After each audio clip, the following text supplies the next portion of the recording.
é o nosso Deus. Boa noite aos irmãos, que a paz esteja em nossos corações. Eu não sou pregador, todo mundo aí, todos os irmãos sabem, né? Mas graças a Deus eu sou bem estudioso da palavra de Deus. Então eu escolhi hoje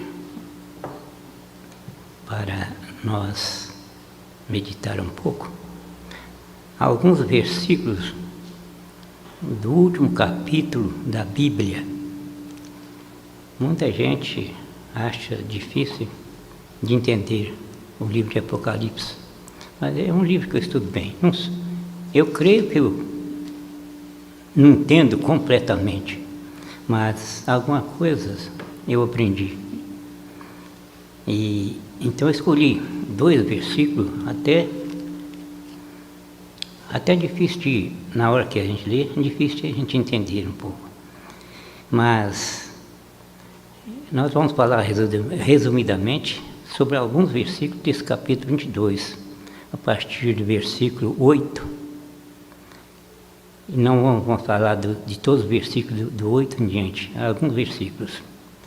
Então, vocês podem abrir a Bíblia no capítulo 22 de Apocalipse. E vamos ler junto o versículo 8 e 9. Diz aqui, as demonstrações, prestem atenção, as demonstrações e as promessas finais. Eu, João, sou quem ouviu e viu estas coisas. E quando as ouvi e vi, prostrei-me ante os pés do anjo que me mostrou essas coisas para adorá-lo. Então ele me disse, vê, não faça isso. Eu sou conservo teu, dos teus irmãos, os profetas e dos que guardam as palavras deste livro. Adora a Deus. No primeiro capítulo deste livro, a partir do verso 9 até o verso 20, João teve a visão do Senhor Jesus glorificado.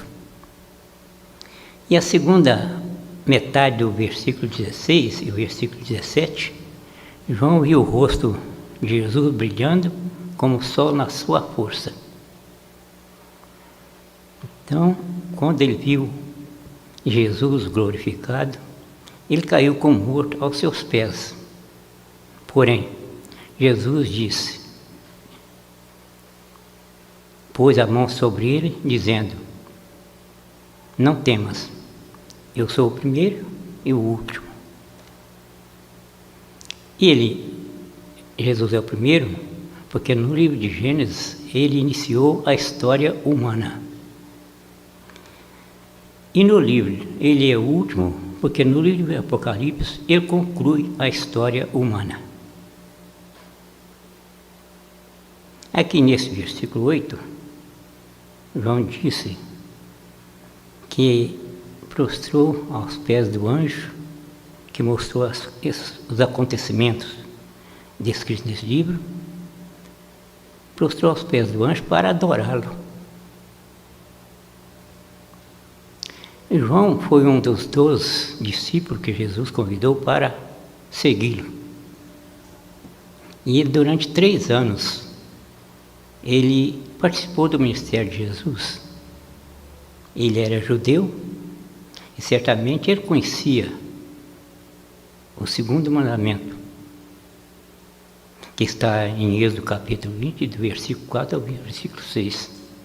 Lá está escrito, não farás para ti imagem de escultura, nem semelhança alguma do que está em cima no céu, nem na terra, nem embaixo na terra. A primeira frase do versículo 5 diz, não adorarás. E aqui neste versículo ele diz que prostrou aos pés do anjo para adorar.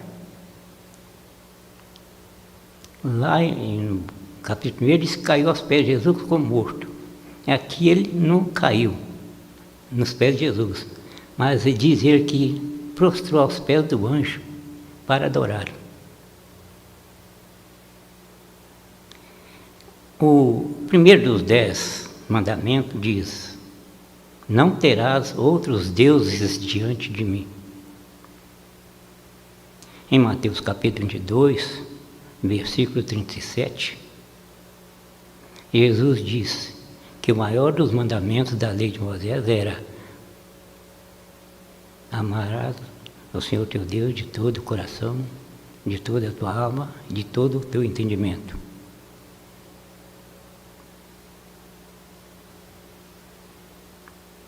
E aqui no final da Bíblia, ou seja, no capítulo 9,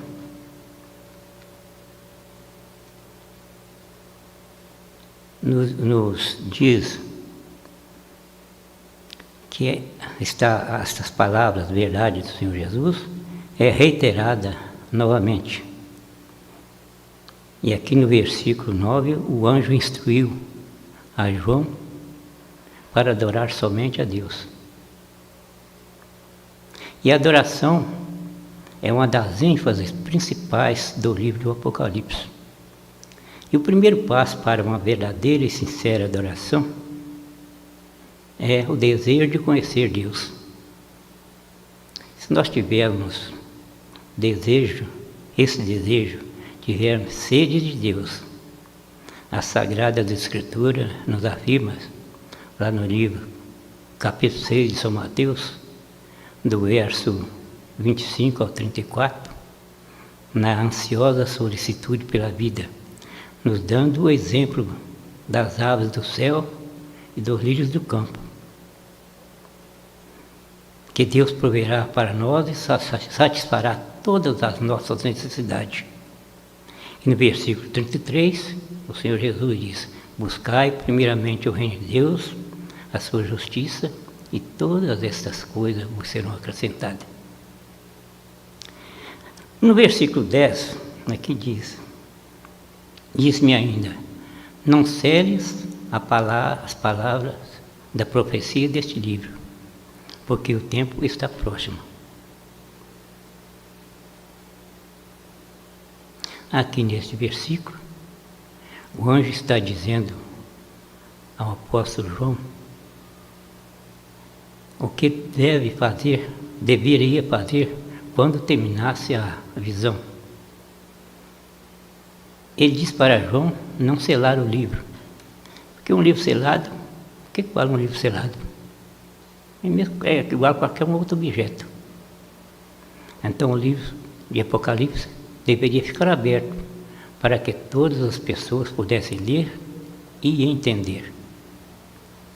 Há 535 anos antes de Cristo, o profeta Daniel teve uma visão semelhante à visão de João. Está registrada no capítulo 12, do versículo 4 ao versículo 12. Os 3 primeiros versículos do capítulo 12 de Daniel é a introdução da visão que ia ser mostrado ao profeta Daniel.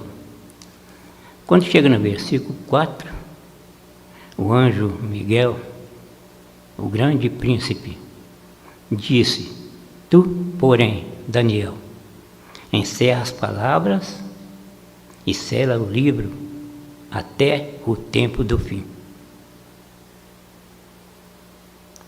Mas por que até o tempo do fim? Porque esta visão era para ser cumprida futuramente, não era na época de Daniel.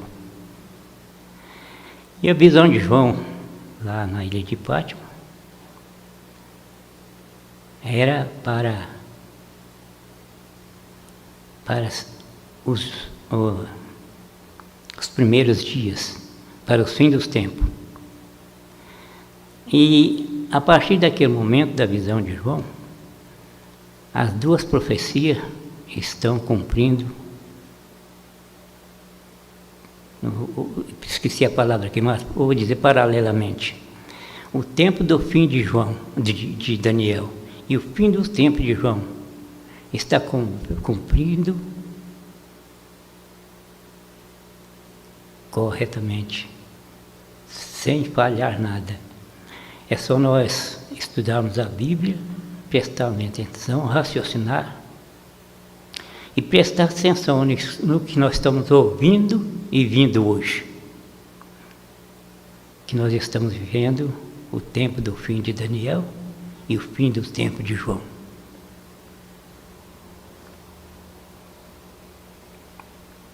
A mensagem da visão de Daniel foi selada porque não era uma mensagem para os tempos de Daniel, mas o livro do Apocalipse era uma mensagem para os tempos de João e também uma mensagem para nós hoje.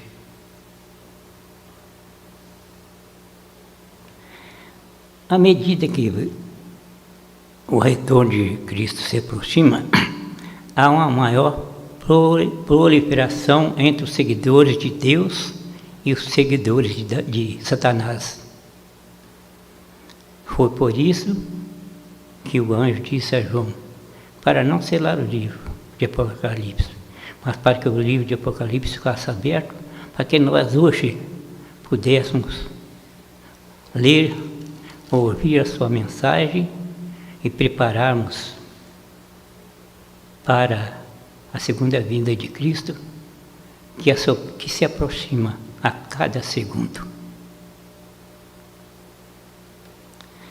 O versículo 14 diz: bem-aventurado aqueles que lavam a sua vestidura no sangue do Cordeiro, para que eles assistam o direito à árvore da vida e entrem na cidade pelas portas. Os que lavam as suas vestes são aqueles que procuram se purificar de um modo de vida pecaminoso. Procura diariamente a permanecer fiel nas doutrinas das Escrituras e preparado para a segunda vinda de Cristo. No Éden, Adão e Eva foram impedidos de ter qualquer acesso à árvore da vida. Está escrito em Gênesis, capítulo 3, versículos 22 a 24. Por quê que eles foram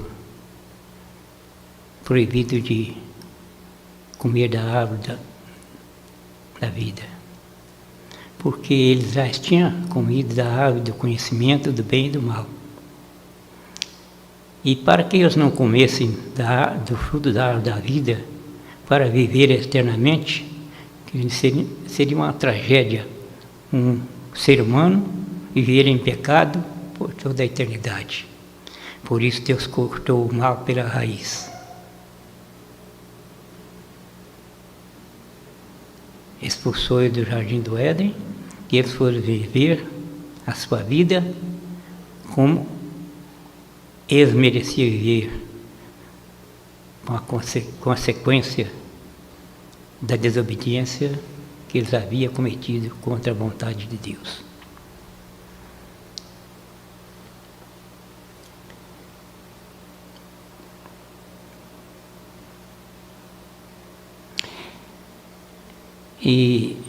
Mas na nova terra, no céu, nova terra, aqueles que foram lavados pelo sangue do Cordeiro, os salvos, eles terão livre acesso à árvore da vida. E os que comerem do fruto da árvore da vida viverão eternamente, viverão para sempre. Se vocês já foram lavados pelo sangue do Cordeiro, se vocês têm a certeza de que Cristo perdoou os seus pecados, vocês e eu, nós também temos o direito de comer do fruto da árvore da vida e viver no novo céu e na nova terra com as vantagens, com as belezas, com tudo que existe prometida pelo Senhor Jesus em suas palavras. O versículo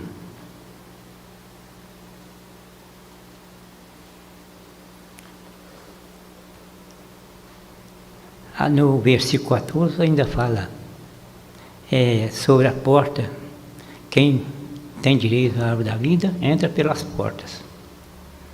Que porta é essa? Porta da Nova Jerusalém, da Santa Cidade. Mas não são todos que entram na porta. Aquela porta está aberta. Se alguém quiser ver o que é esta cidade, a Nova Jerusalém, é se eu ler o capítulo 21, do verso 9 até o versículo 5 do capítulo 6. Aí ele descreve tudo que existe na Nova Jerusalém. A gente pode dizer algumas coisas, alguns detalhes. Esta cidade é quadrangular. Ela tem frente para os 4 cantos da terra. Pode vir para essa cidade todos os povos, línguas e nações. E essa cidade tem 12 portas. 3 a leste, 3 a oeste, 3 ao norte e 3 ao sul. E cada uma dessas portas tem um anjo. E cada uma delas tem o nome das 10 tribos de Israel, ou seja, dos 12 filhos de Jacó, de Ruben a Benjamim.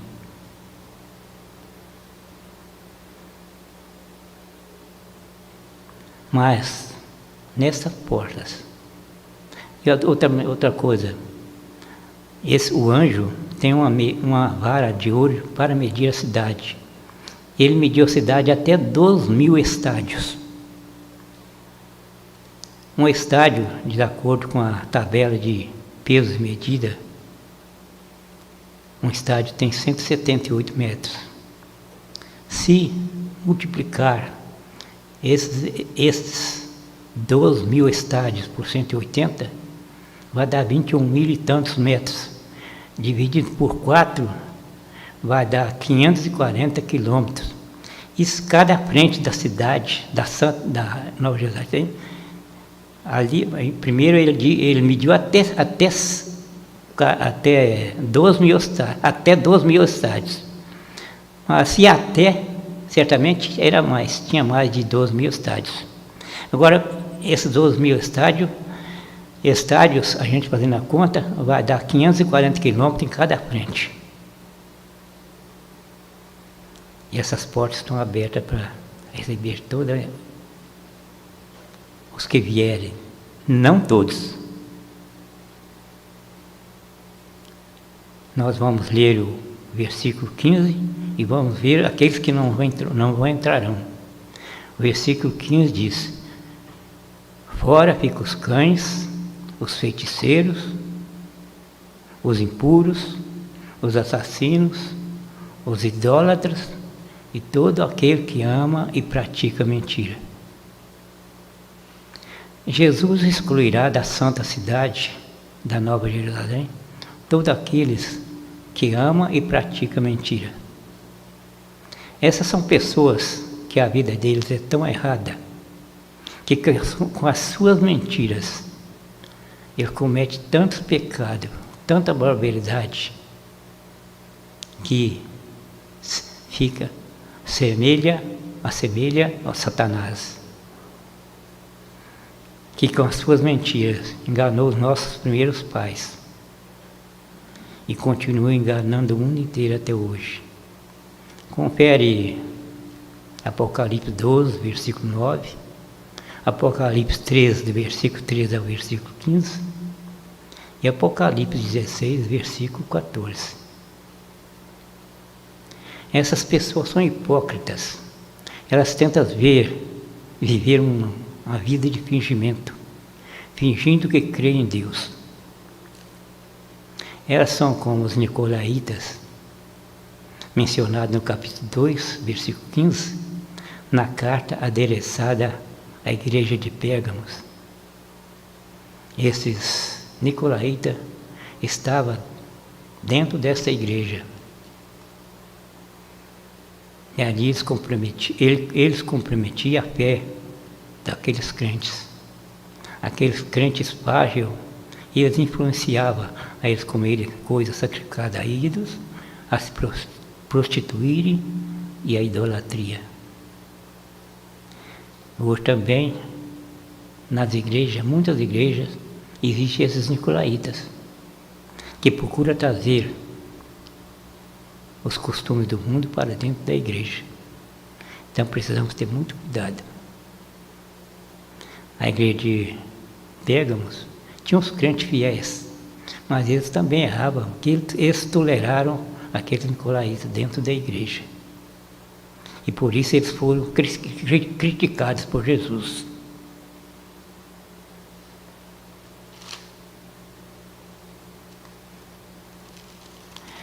No capítulo 8 de João, versículo 44, Jesus está registrado a declaração de Jesus de que Satanás é o pai da mentira. E esses nicolaítas que existiu na igreja de Pérgamo, que existem em muitas igrejas hoje, eles não é filho de Deus, eles são filhos do diabo, que o diabo que instrui a eles para que eles tragam os costumes do mundo para dentro das igrejas.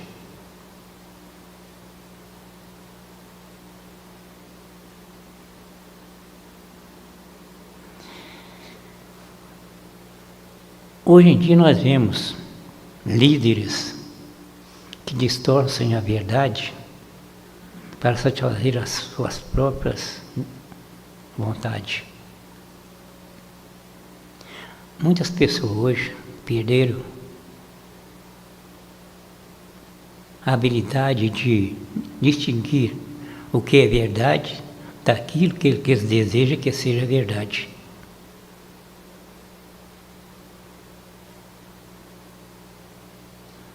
As pessoas desonestas logo começam a acreditar nas mentiras que constroem ao seu redor.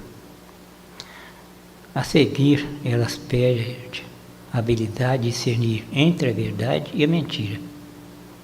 E ao crer em suas próprias mentiras, eles se enganam a si mesmos, se afastam de Deus e perde toda a credibilidade em seus relacionamentos, principalmente com os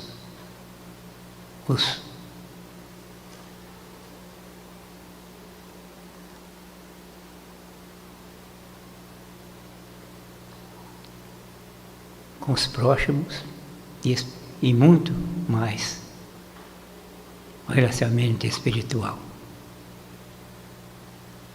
Mas quando a mentira de Satanás confronta com a verdade de Jesus, ela é fragorosamente derrotada. O versículo 16 está escrito: Eu, Jesus, enviei o meu anjo para vos testificar essas coisas às igrejas. Eu sou,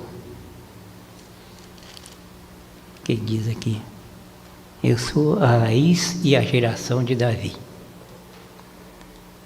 Jesus é ao mesmo tempo a raiz e a geração de Davi. Por que ele é a raiz? Porque ele é desde o princípio. No capítulo 1 de João, do versículo 1 a 3, está escrito: No princípio era o Verbo estava com Deus, e o Verbo era Deus. Ele estava no princípio com Deus. Todas as coisas foram feitas por eles, e nada que for feito se fez. Então, Jesus Cristo é a raiz de Davi, porque ele é desde o princípio. Mas ele também era a geração de Davi. E por quê? Porque quando Deus enviou para ser Deus conosco aqui na terra, pelo seu poder, ele nasceu de uma família descendente de Davi. Por isso ele é da geração de Davi. E nascendo de uma família humana, ele passou a ter as duas naturezas, a natureza divina e a natureza humana. E sendo humano, ele é um dos herdeiros diretos de Davi. Mas, além de ele ser divino, além de ser humano, ele também era o Messias prometido.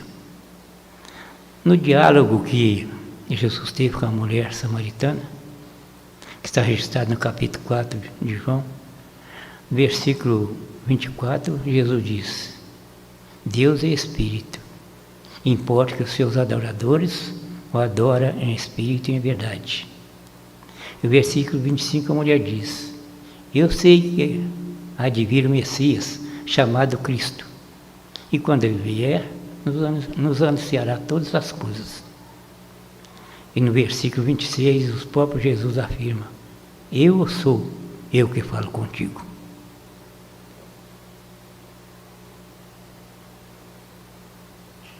Ele sendo o Messias, ele é a estrela da manhã, é a luz de salvação para todos aqueles que nele crê. O versículo 17 diz: O Espírito e a noiva dizem vem. Aquele que ouve, diga vem. Aquele que tem sede, venha. E quem quiser, receba de graça da água da vida. Quando Jesus encontrou com a mulher samaritana no poço de Jacó, na estrada que vai da Judéia para a Galileia, perto de uma cidade por nome Sicar, ele disse a ela a respeito da água da vida que ele poderia fornecer. Esta imagem da água da vida é usada pelo próprio Jesus nas suas mensagens, quando ele chama a todas as pessoas para vir até ele e beber da água da vida, a água da salvação. As boas novas de salvação é ilimitada. Ela pode ser anunciada a todas as pessoas, de todos os lugares e em todos os tempos. A salvação não é conquistada, não é adquirida e nem comprada, mas Deus a dá livre e gratuitamente. Nós hoje estamos vivendo num mundo que está desesperadamente sedento pela água da vida, e muitos estão morrendo de sede. Mas nunca é tarde demais. A igreja tem de obedecer o ID de Jesus, chamar a todas as pessoas para vir até Jesus e beber dessa água que jorra para a vida eterna.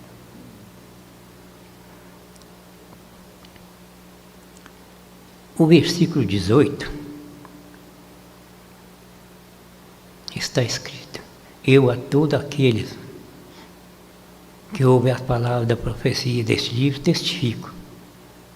Se alguém acrescentar qualquer coisa às palavras da profecia deste livro, Deus acrescentará os flagelos escritos nesse livro. Eu creio que aqui todos já leram os flagelos, né? Se alguém ainda não leu, leia capítulo 15 e 16, de versículo ali vocês vão ver os flagelos que atormentam os incrédulos. E de flagelo em flagelo vai sempre apertando. O versículo 19 diz: se alguém tirar qualquer coisa das palavras da profecia desse livro, Deus tirará a sua parte da árvore da vida, da cidade santa, das coisas que estão escritas nesse livro. A parte da árvore da vida é que ele não pode comer a árvore da vida. E se não comer, ele não vai ter eternidade. Ele não vai poder entrar pelas portas da santa cidade. E também não vai usufruir das bênçãos descritas no livro de Apocalipse. Essa advertência foi feita a alguns ou aqueles que podem distorcer propositadamente a mensagem das Escrituras. Quando o povo de Israel estava para tomar posse da terra de Canaã, Moisés fez uma advertência semelhante a esta, que está escrita em Deuteronômio, capítulo 4, versículo 1 ao versículo 4. Nós precisamos estudar as Escrituras com muito cuidado,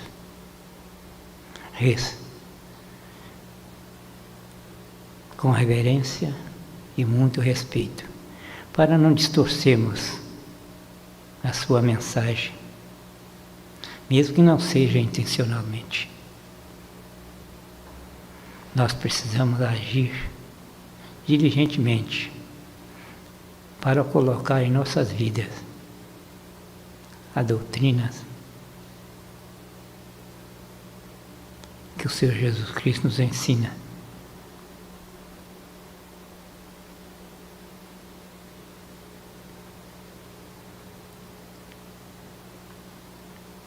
Nenhuma pregação ou interpretação das Escrituras podem receber a mesma autoridade das próprias Escrituras, mesmo que ela seja proferida pelo mais renomado teólogo ou pregador,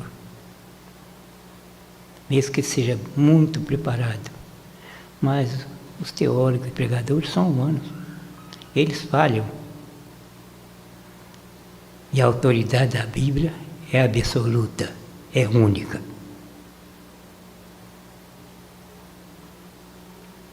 O versículo 20 diz: aquele que dá testemunho destas coisas diz: certamente venho sem demora.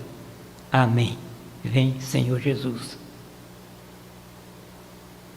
No livro de Mateus, capítulo 24, se não me engano, versículo 36,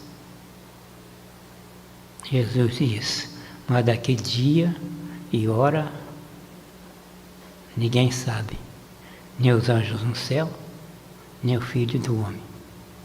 Nós não sabemos o dia nem a hora, mas Jesus está vindo cedo, está vindo breve e inesperadamente. Tem um hino que o coral canta ele, que o estribilho dele é assim: breve virá, Jesus em breve virá. Esta é a maior notícia para aqueles que lavaram as suas vestiduras no sangue do Cordeiro, que estão preparados para a segunda vinda de Cristo. Mas é uma triste mensagem para aqueles que o rejeitam e que está sob julgamento. Essa palavra cedo significa a qualquer momento. E nós precisamos estar preparados para quando ele retornar, nós não sermos pegos de surpresa, como foram as 5 virgens nécias da parábola das 10 virgens, que está em Mateus capítulo 25, versículo 1 a 12. O retorno de Cristo, inesperado e repentinamente, vai apanhar muita gente desprevenida. Eu não estou referindo aqui a gente do mundo, o povo do mundo. Eu estou me referindo a gente da própria igreja, que muitos, eu creio que não estão preparados. Estão com seus nomes arrolados no livro da igreja militante, mas muitos, eu creio que não estão inscritos no livro da vida. Precisamos pensar bem nisso.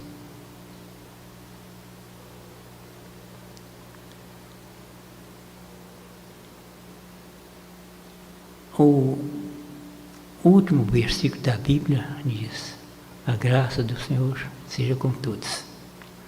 O livro do Apocalipse conclui a história humana da mesma maneira como o livro de Gênesis iniciou.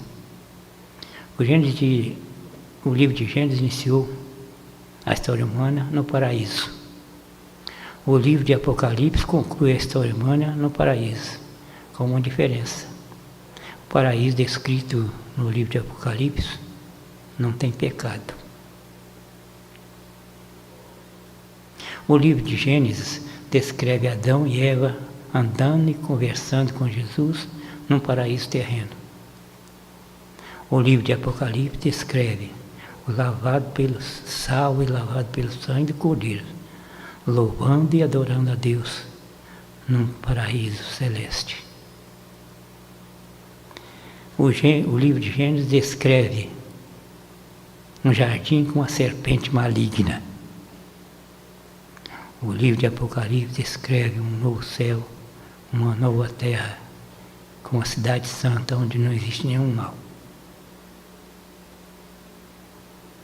Nós hoje estamos vivendo em um mundo cheio de problemas, de perseguições.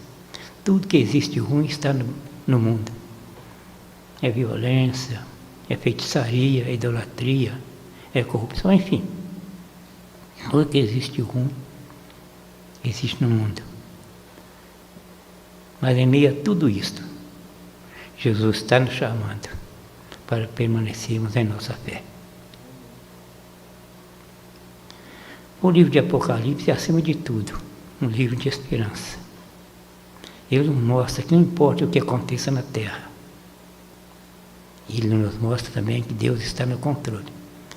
E Deus promete que o mal não vai durar para sempre.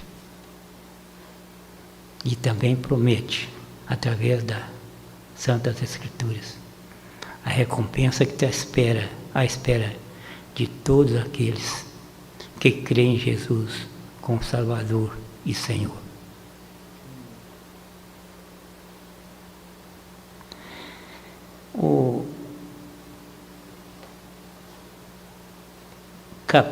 O versículo 20 diz: aquele que dá testemunho destas coisas diz: certamente venho sem demora. Amém. Nesse versículo tem a última promessa de Jesus e, consequentemente, a outra promessa da Bíblia. Certamente venho sem demora. Mas quando Jesus disse isso, lá na ilha de Patmos, lá na revelação de Jesus a João, há 2020 anos atrás. Já tem muito tempo, né? Muita gente acha que está demorando a promessa de Jesus. Mas em segunda carta de Pedro, capítulo 3, versículo 8, diz: há, todavia, uma coisa que não deveis esquecer, que para o Senhor um dia é como 1000 anos, e 1000 anos é como um dia. Esses 2000 anos, para Deus, é como 2 dias, não é?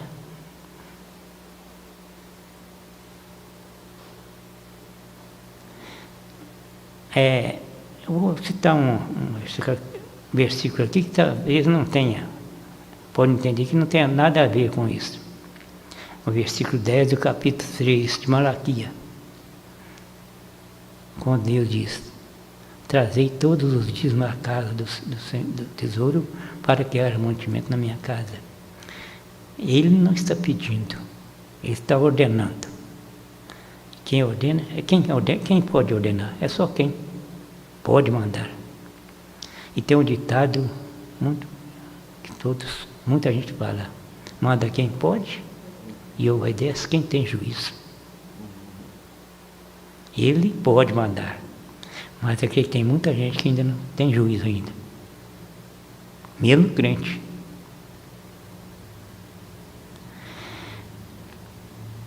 Mas ele diz para entregar digno de todos os bens. Mas tem bens que muita gente até talvez não atenta para ele. esse bem que todas as pessoas têm, chama-se tempo.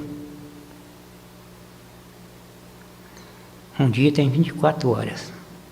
A 10ª parte de um dia é 2 horas e 40 minutos. Eu creio que muita gente não atenta para isso, para esse dízimo. Não é? E como nós podemos entregar esse dízimo? Isso não tem perigo de se enfiar no bolso e escorpião morder nele, não. Para se não tiver o dinheiro de bolso para entregar o dízimo. Esse dízimo é entregue. Nós aproveitando o tempo. E como pode ser? Não é difícil, não. Muita gente tem tempo para ir ao clube e fica o dia inteiro, não é? Assistir filme de longa-metragem, 2 horas. Muitas mulheres gostam de assistir novela, termina a novela, começa outra e vai, não é? Não está entregando o dízimo do tempo. Está desperdiçando o dízimo. Abra o Inário no livro 131, por favor.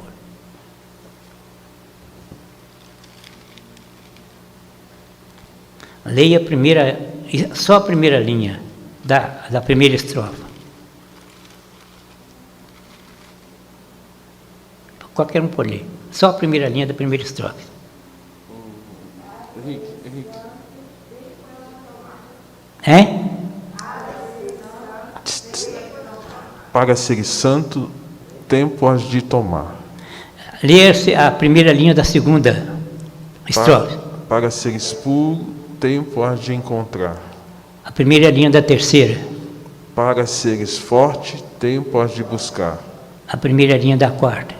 Para seres útil, tempo has de guardar. Se nós tomarmos tempos, se nós encontrarmos tempos, se nós buscarmos tempos, se nós guardarmos tempos, eu creio que nós entregamos o dízimo do tempo. Eu acho que esse dízimo é muito poucas pessoas que entregam ele, né?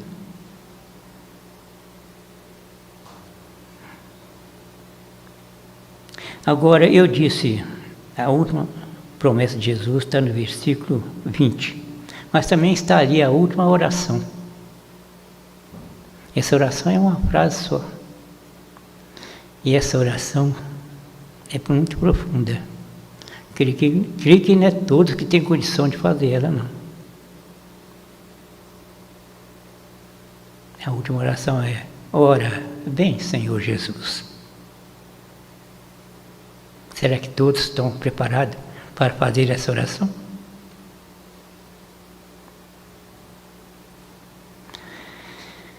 Bom, o livro de Apocalipse conclui a história humana. O versículo 21 conclui o último capítulo. Então também vamos todos nós ler esse versículo para concluir a nossa conversa desta noite. Vamos todos ler junto. O último versículo. A graça do Senhor Jesus seja com todos. E Deus abençoe a todos nós. Amém. Amém.